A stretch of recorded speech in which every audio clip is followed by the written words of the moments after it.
Okay, so now we will move on to our next segment, which are next two problem statements. They are both from National Parks Board, who will be sharing two problem statements.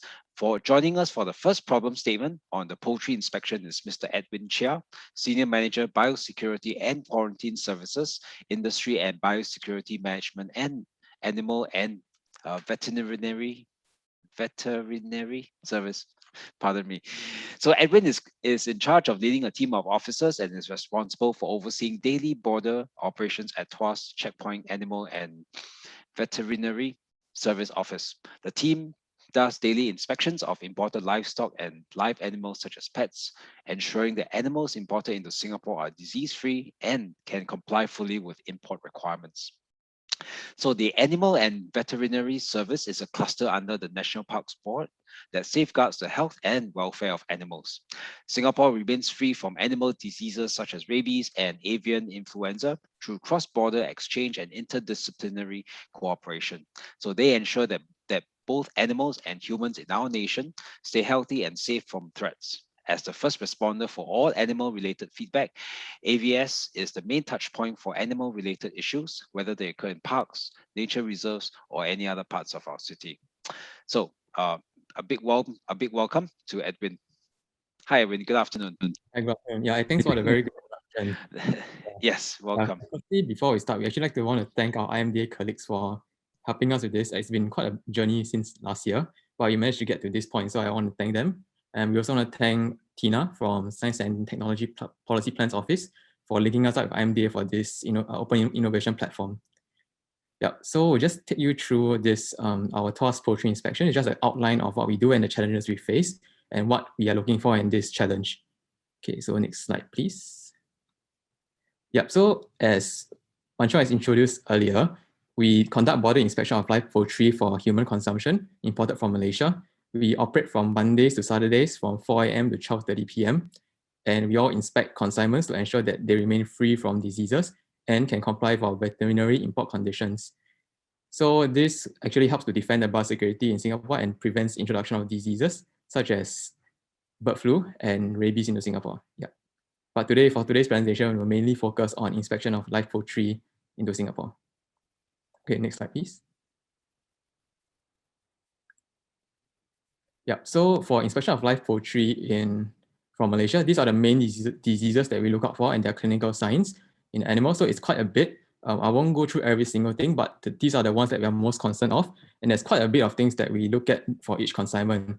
So the main thing that we look at in each consignment is mass death in the consignment, and also like any discharges from the eyes, the nose, and of the birds. Yeah, but mainly it's all the sudden death. So if there's issue with any consignment, there actually be a lot of dead birds in the consignment. So our officers are trained, and also through daily operations, we get more familiar with looking up for all these clinical signs during the inspections. Yeah, it's quite a bit to see, and also considering the lighting of during the inspection, it's quite challenging to see to look at the consignment and look at the birds when they come in. Yeah, so later I have some photos to illustrate like how like what are the challenges that we face also. Okay, next please. Yeah, so this is an overview of how we inspect of the inspection that's done daily. So this is our Bay A4 at Tuas Checkpoint. So our officer is actually the one in the coverall and the hairnet. Is actually looking at the poultry that comes in. So the trucks will come in from Malaysia, clear customs.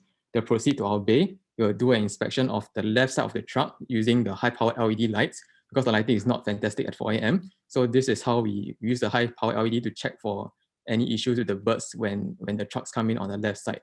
So after that, the trucks will reverse into the bay, as you can see on the truck on the left. Then we will look at the other crates surrounding the truck. Yep. So while the one inspector is doing the inspection of the poultry, another inspector is doing the inspection of the documents to ensure compliance with our veterinary conditions. Yep. So this is the outline of the inspection procedures. So the truck will arrive at Singapore Customs Bay A4. Singapore Customs to do their import clearance of their passport and everything. Then they'll proceed to our bay at Tuas Checkpoint to check on for our officers to check on the poultry in the left side of the truck. So then the truck will move into the Bay A4. So while this is happening, the driver and assistant will proceed to our admin desk for checking of the accompanying documents to check for compliance with our veterinary import conditions. Yep. So while this is happening also, the other officer will check for the rest of the health of the poultry in the trucks. Yep. So if the documents are compliant and the poultry are healthy, the consignment is released to the slaughterhouses for slaughter. And if they are non-compliant for whatever reason, the consignment is detained for further investigation.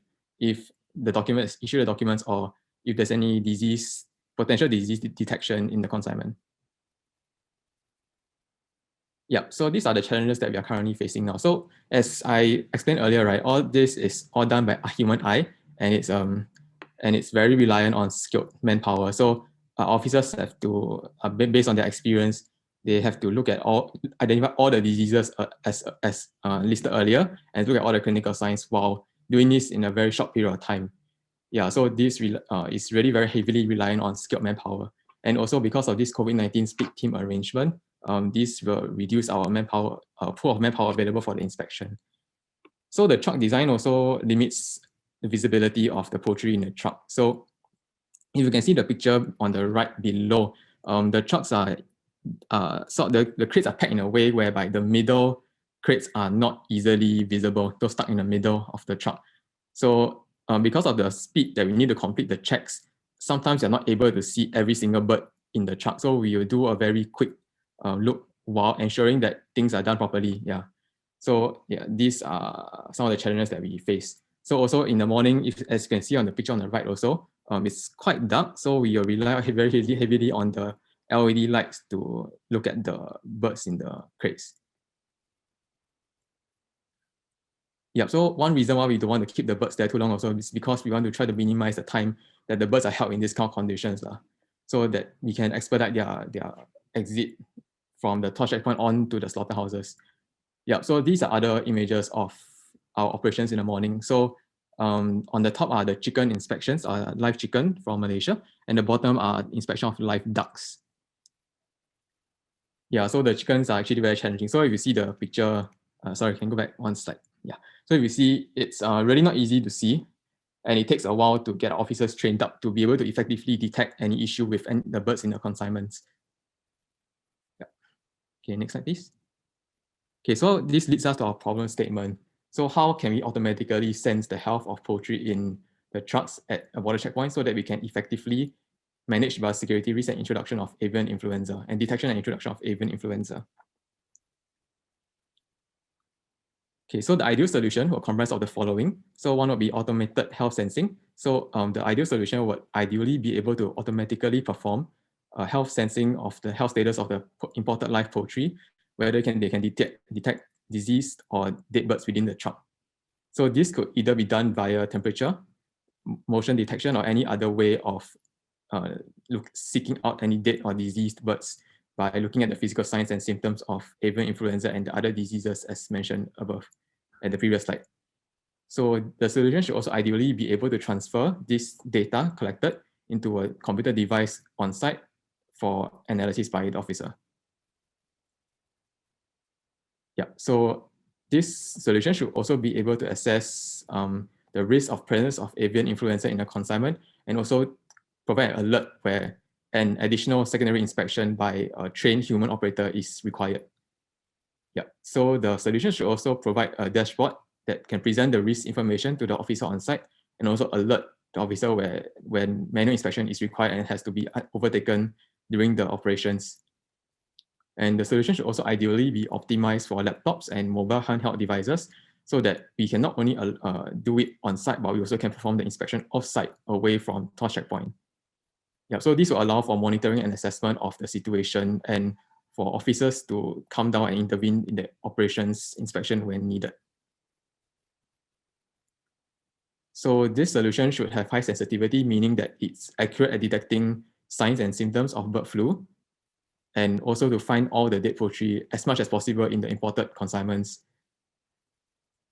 So this is important, especially for visually obscure areas, the difficult to see areas, like for example, in the crates that are stacked in the middle and on top of the truck, because the trucks are quite high, so it's quite difficult for our officers to actually look at the top of the truck. The solution should also have high specificity, so meaning that they can be able to identify the symptoms of the diseases for more accurate identification of the disease. Yeah, so that we can separate out the disease, whether is it due to other non-disease related causes such as heat stress, and also and even influenza. So the solution should be able to do the inspection at a relatively fast speed, as mentioned earlier, that we don't want the trucks to be held at Tuas checkpoint for a very long time. So ideally, we should inspect the trucks within 5 minutes or less. And the technology should also be easy for officers to use with as little training as possible, and also be easy to maintain over time. Okay, so that's all for my sharing. We open the floor to questions. Thank you, Edwin. Thank you. Really interesting role. Yeah. Really interesting job. Very critical, interesting job. Yeah. Okay, so let me see. So to a big shout out to all the problem solvers out there. So please type in your questions in the question and answer session. Joining us, I think there's Sean. Sean, you're joining us to help answer any questions, yeah? Yep, sure. Hi, Wei. Hi, Sean. Okay. While waiting for some questions, would you like to just elaborate on any particular solutions that you've looked at in the past, or elaborate a little bit on some of the requirements that you're looking for?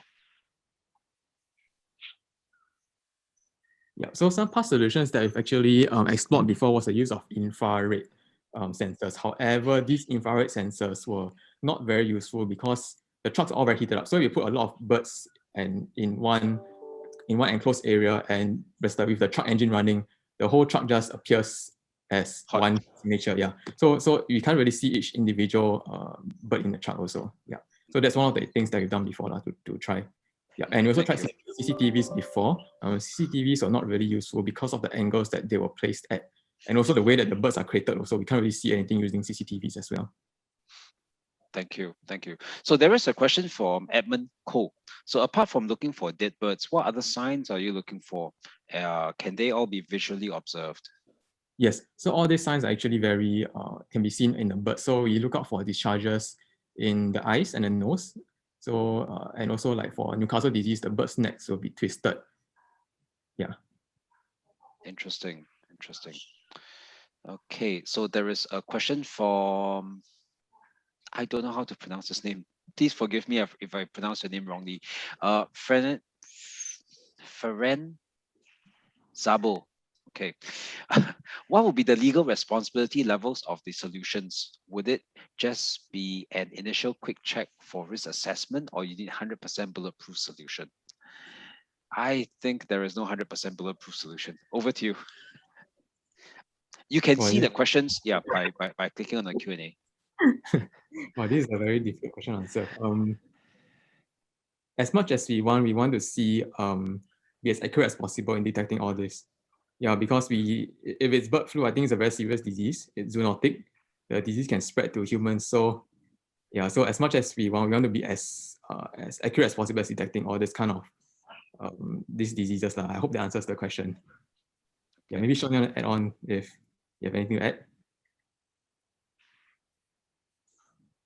No, I think Edwin explained it quite well. So as much as possible, even though we look at a technological solution, if you talk about human detection, there's also a margin for error. So 100% bulletproof solution is definitely, I would say, not very feasible. But as best as possible, let's try to get a very accurate solution that's able to help us at least go through and detect the major signs. For example, if the poultry or the animals are not moving, those are signs of death.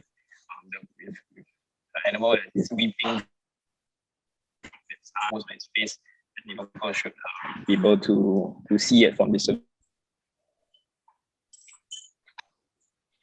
I think your connection is a little bit patchy, Sean, but it's okay. I think we caught most of it. Thank you for clarifying. Your name is Frank. Okay, so he has a follow-up question. So he's asking if can the solution be something that is on the truck during the upload of the chickens? Is that something you're looking at?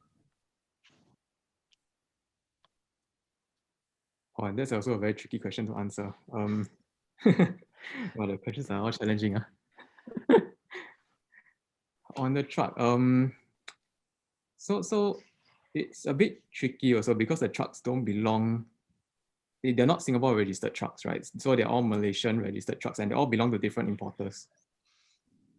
Yeah, so if there's anything to do with things that has to be mounted on the trucks, It's not too feasible. it's not really us that can do anything about it. It's more of the importers that have to do something about it. Yeah. I see. Okay. Thank you, Frank, for the question. So there's another question. May I know what is the current practice failure rate?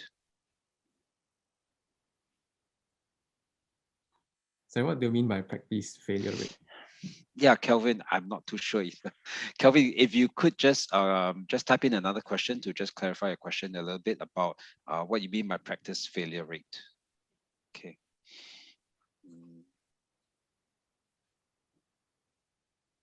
Okay.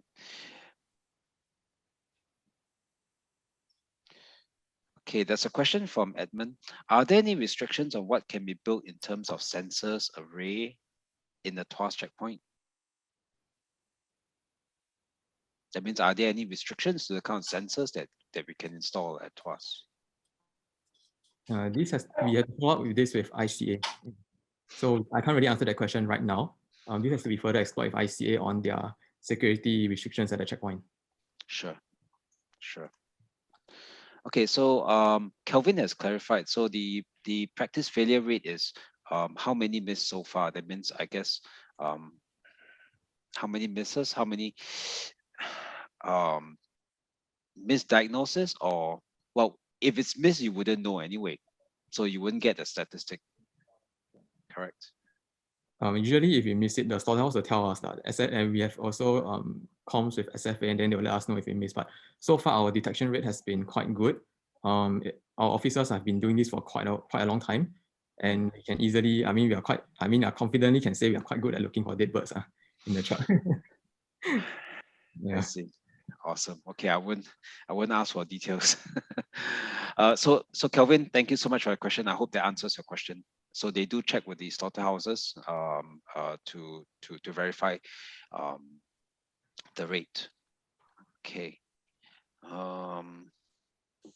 Kelvin has another question. How many detect per day? I think that's a function of how many birds we import. Is that a constant, or is there a percentage? How many, you mean disease detections do we get? Correct. Well, I don't really have the statistics now. Or is it? Or can you share? I don't know if you can share. Yeah, maybe we'll take this offline. Yeah. Okay. Okay. Thank you, Kelvin, for your question. Okay. Any other questions? So Kelvin, if you do have additional questions, you can reach out to me, or you can drop your questions at info@openinnovation.sg. So we'll convey them to Edwin and Sean. Okay. So I think with that, we will end this session. Thank you, Edwin. Thank you, Sean, for joining us today. Thank you so much. I shall move on to your next colleague from National Parks Board. Okay, so